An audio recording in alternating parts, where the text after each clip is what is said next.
Making headlines. The foreign minister successfully concludes his official visit to the United States, which commenced on June 24th. The tourism minister announces ambitious projections for the Maldivian tourism sector, expecting at least 2.5 million tourist arrivals in 2025. And the economic minister holds discussions with the People's Bank of China to explore ways to facilitate trade using the currencies of both countries.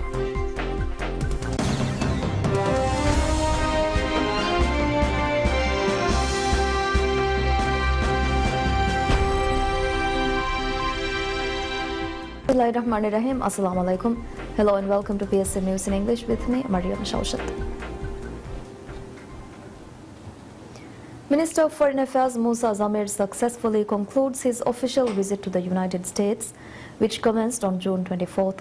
During the 4-day visit, Minister Zamir engaged in significant discussions aimed at further strengthening bilateral relations between the Maldives and the United States.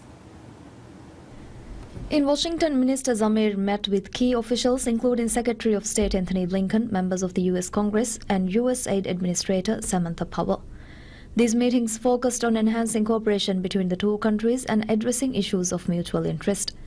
During his visit, Minister Zamir also engaged with the Council on Foreign Relations, a prominent U.S. think tank.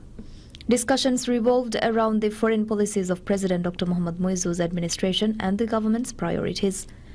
Additionally, Minister took the opportunity to meet with Maldivians residing in the Washington area.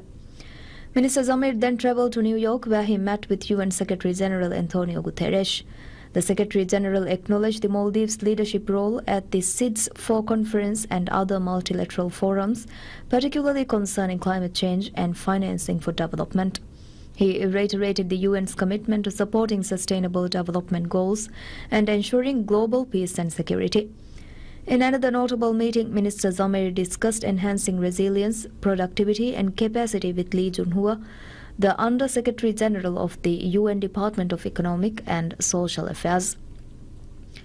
During his time in New York, Minister Zamir also engaged with the Maldivian community in New York and New Jersey over evening tea, assuring them that maintaining and enhancing consular services is a high priority.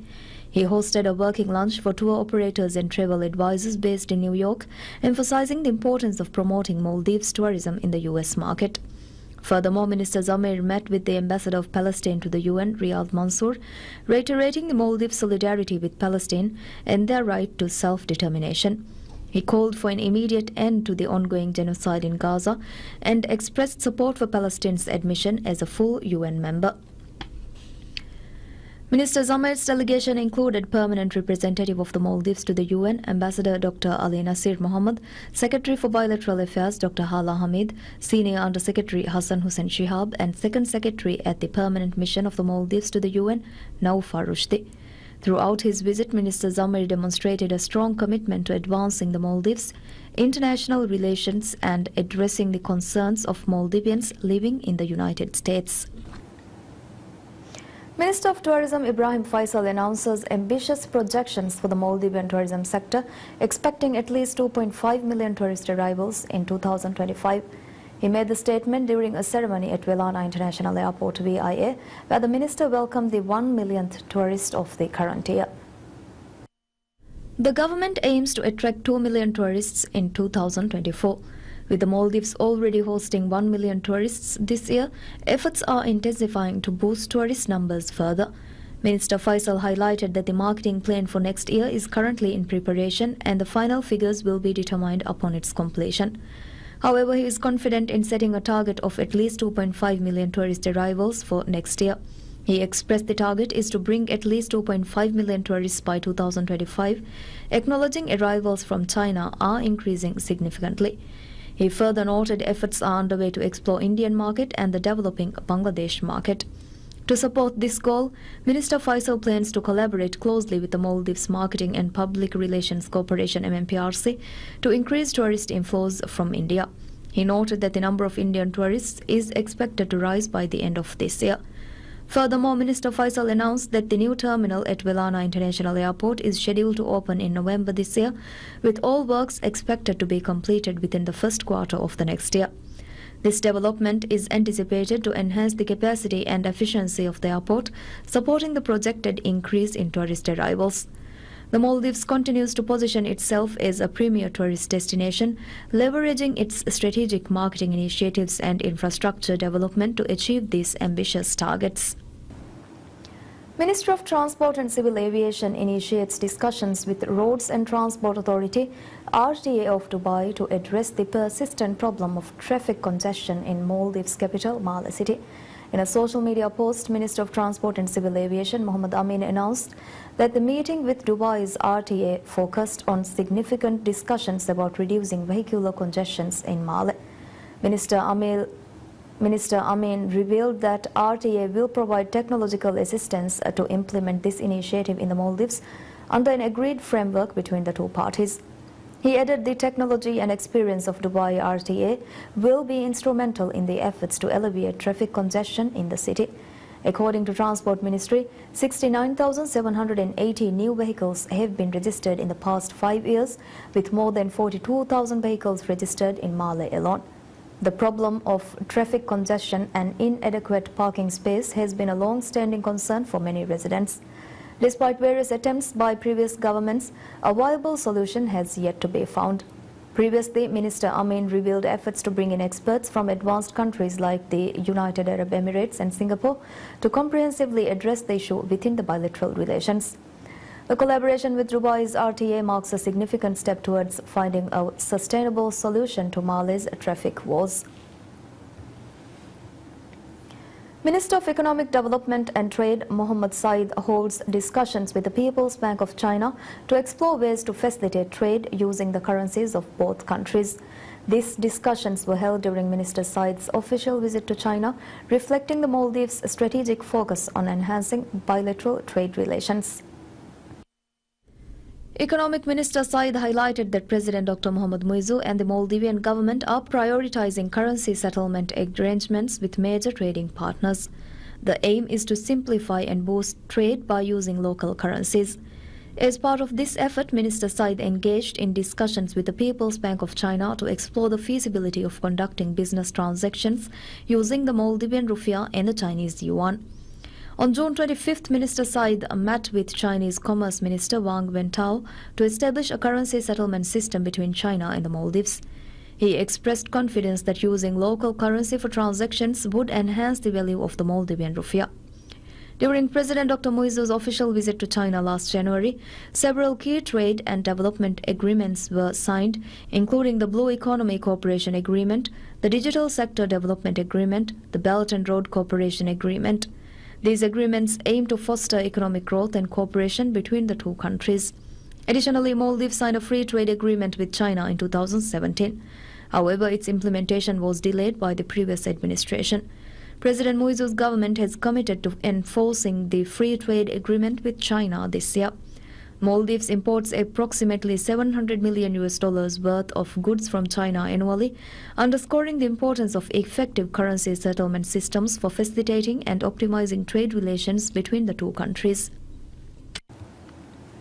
The Maldives co-chairs the 36th Joint Commission meeting of the United Nations World Tourism Organization UNWTO Commission for East Asia and the Pacific and the Commission for South Asia CAP-CSA. The meeting held in Cebu, Philippines, saw the attendance from tourism member countries, affiliate members and representatives from international and regional institutions. Minister of State for Tourism Dr. Abdullah Niaz represented the Maldives at the meeting. In the address, Dr. Niaz emphasized the critical importance of developing the tourism industry based on sustainable policies. He highlighted that while the Maldives is renowned for its luxury tourism market, sustainable tourism principles form the foundation of the country's tourism development strategy. During the meeting, several key discussions took place, focusing on the implementation of eco-friendly tourism, exploring ways to integrate eco-friendly practices into the sustainable tourism industry. Additionally, the conversation centered on product development and green transformation, promoting innovation and achieving the sustainable development goals through green initiatives. The participants also reviewed policies related to skill development and training, emphasizing the importance of developing and training employees within the tourism industry to adapt to these new sustainable practices. The Tourism Ministry expressed confidence in the meeting's potential to further promote sustainable tourism practices and strengthen relations with various countries in the Asia and the Pacific region within the tourism sector. Business Center Corporation BCC participate in the Youth Co-Lab Summit 2024 held in the Philippines. During the summit held from June 26th to 28th, significant discussions were held on opportunities and challenges the youth faces to advance in commercial activities and other fields. BCC was represented by its Director Commercial, Mohammad Jaushan. The corporation stated that the summit will further enhance the collaborative efforts of the Ministry of Economic Development and Trade and BCC to increase the role of youth in the economy. The Youth Co-Lab Summit is a summit held by the United Nations Development Programme UNDP in collaboration with CT Foundation.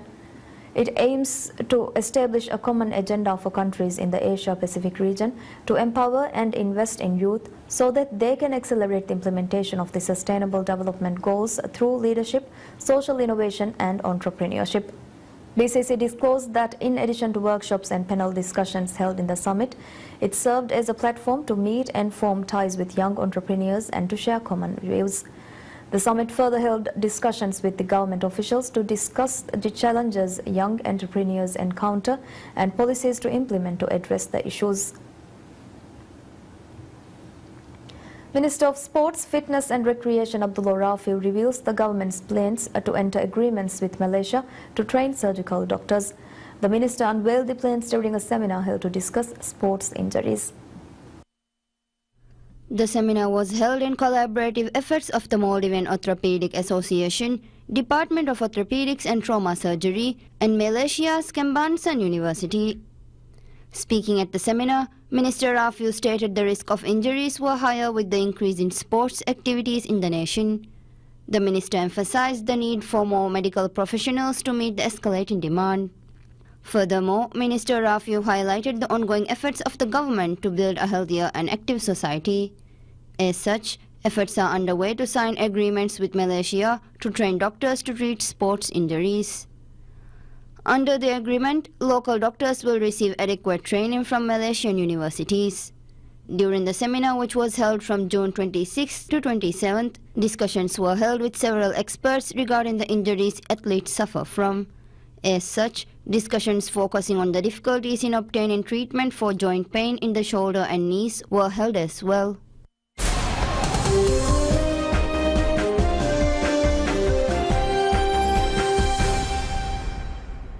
Sales of Zeekr electric vehicles have shot up in Russia in the last year, putting Chinese car makers ahead of local competition in Russia's small but rapidly expanding electric vehicle EV sector. Chinese car makers have been grabbing market share since Western competitors abandoned Russia, taking their technology and know-how with them after it sent troops into Ukraine in February 2022.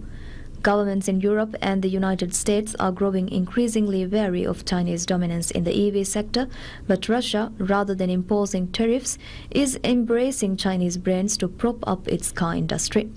According to data from the Russian analytical agency Autostat from May 2023 to April 2024, more than 20,500 new EVs were sold in Russia, a 4.5 times jump on the previous year, with Chinese brands accounting for over half of sales. Russian car makers sold fewer than 4,000 new EVs in that time, while 1.28 million passenger cars were sold overall. The EV market's development has been hamstrung by a lack of charging infrastructure across Russia's vast territory and Moscow's traditional reliance on its plentiful oil and gas resources. Still more EVs sold in the last 12 months than in the entire decade before. According to Irina Frank, head of the Frank Auto dealership in Moscow, Zeekr, a Chinese premium brand, is leading the charge despite having no official representation in China, with more than 8,000 cars sold since June last year. Frank said that Russians are becoming more interested in EVs as more charging stations are built, consumers understand cheaper fuel costs and dealers improve maintenance. Most buyers are wealthier than the average Russian, with premium EVs the only widely available category. As many as 40% of EV owners have charging facilities at home. Zika, which is owned by Geely and listed on Nasdaq in May with a valuation of around $6.8 billion, said it had not entered the Russian market and had no officially approved sales network there.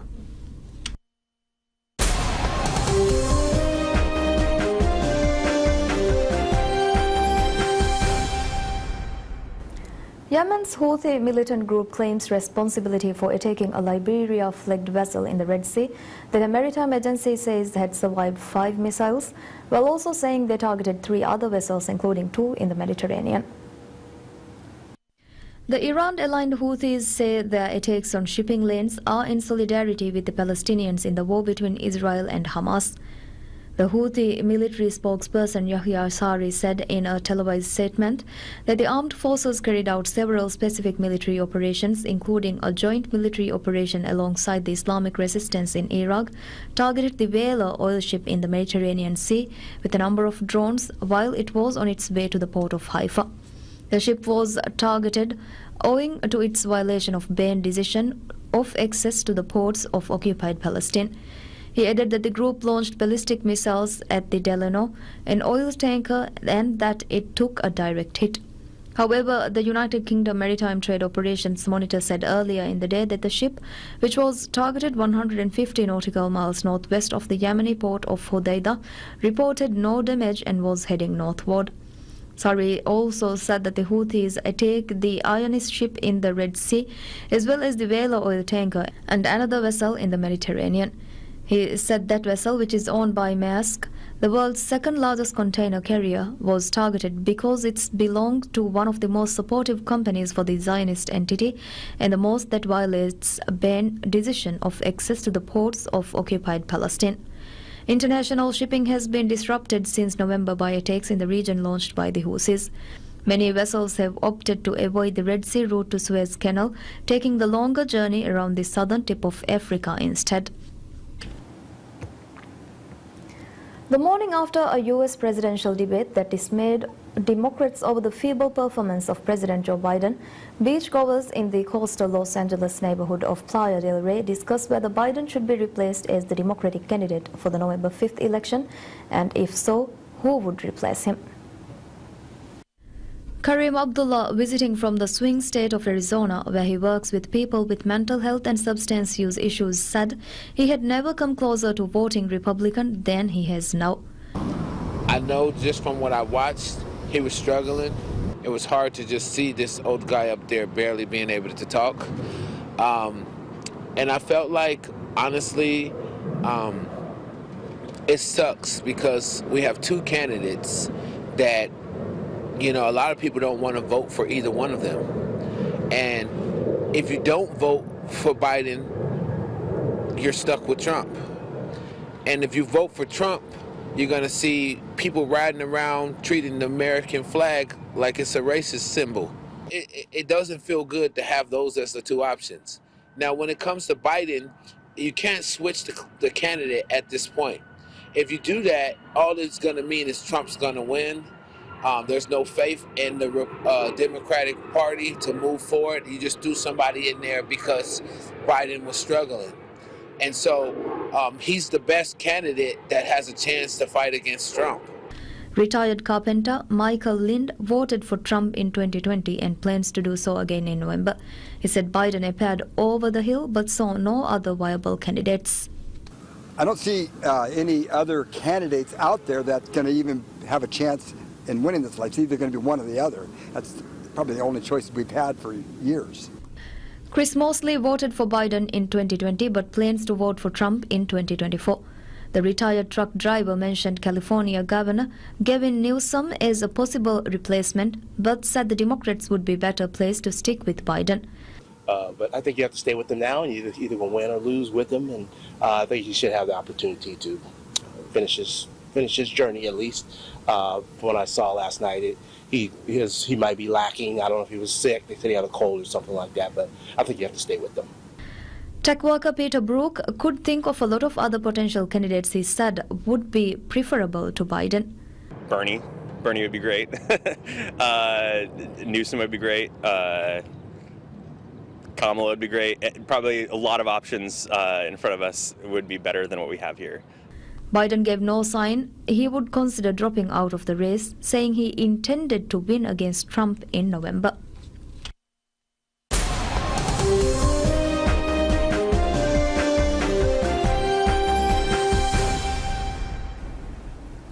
Brazil's Vinicius Jr. scores twice in his side's Copa America 4-1 victory over Paraguay in a Group D clash in Nevada, bouncing back from a lackluster display in his first game of the tournament. Colombia, who have qualified for the quarterfinals, top Group D with 6 points after 2 matches, with Brazil in second on 4 points. Costa Rica are third with 1 point, and Paraguay, who are bottom with 0 after 2 defeats, have been eliminated from the competition in the group stage for only the second time since 2001. This victory marked Brazil's first win in 6 competitive matches and their maiden competitive win under the management of Dorival Jr., who took charge of the team in January.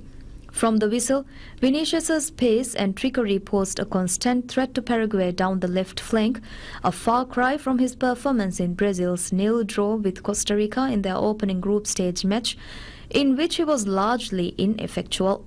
Brazil earned a 28th-minute penalty for a handball, which was fired wide by Lucas Paqueta, but the midfielder made up for his miss 7 minutes later as he set up Vinicius with a first-time pass to cap off a flowing team move.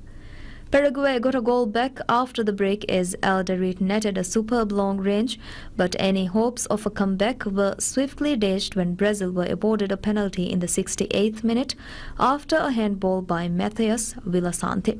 Despite his earlier miss, Paqueta stepped up and made no mistake at the second time of asking to send Brazil's fan at the Ela Giant Stadium into the delirium. Brazil next faced group leaders Colombia in California, where a draw would be enough to secure qualification for the quarterfinals. Paraguay faced Costa Rica, who retain a slim chance of progressing to the quarterfinals in Texas.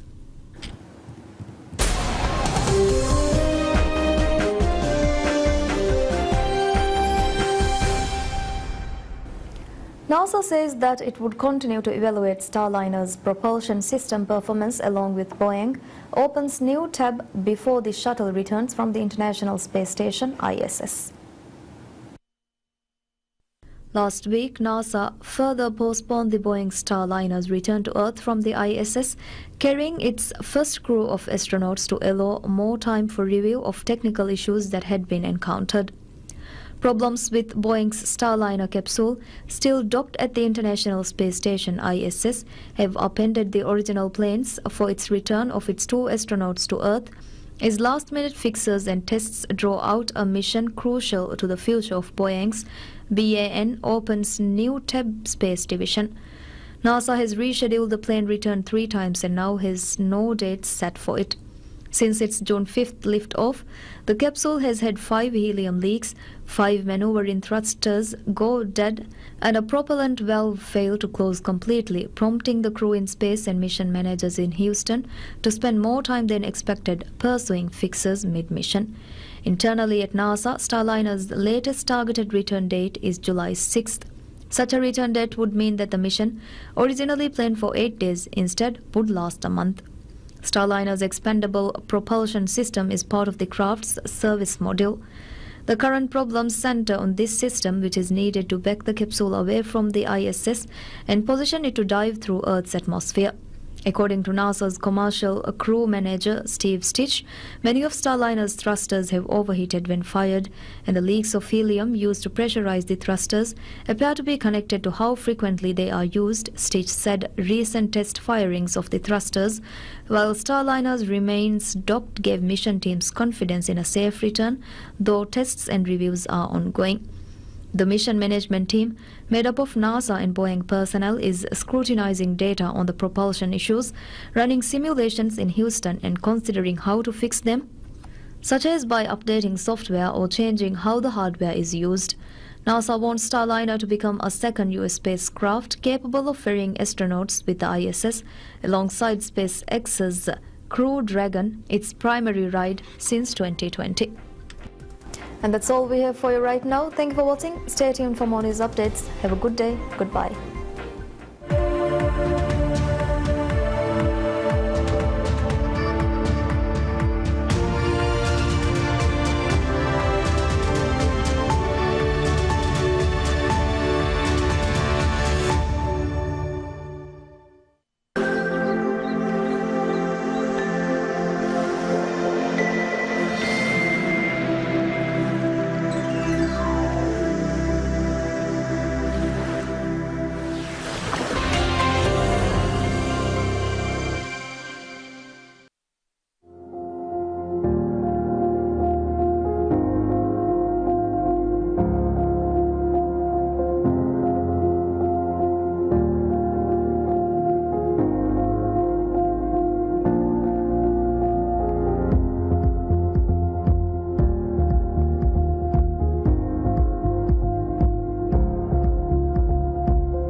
ಜವ್ವುಗ ತಿಯ ನಿಶಾಂ ಬಿಹುರಿಲಾ ವಗುತು ಹೀತುಗೆ ವಿಂದು ಕೌಮಿಯತುಗೆ ಜೋಶುಂ ಅವಸ್ವೆ ಮೈವೆಗೆಂಬ Islam ದೀನುಗೆ ಹಿದಾಯತುಗೆ ಮಾತಿವೆರಿ ಕಮುಂ ದಿವೆಹಿನ್ನ ಲಿಬುನು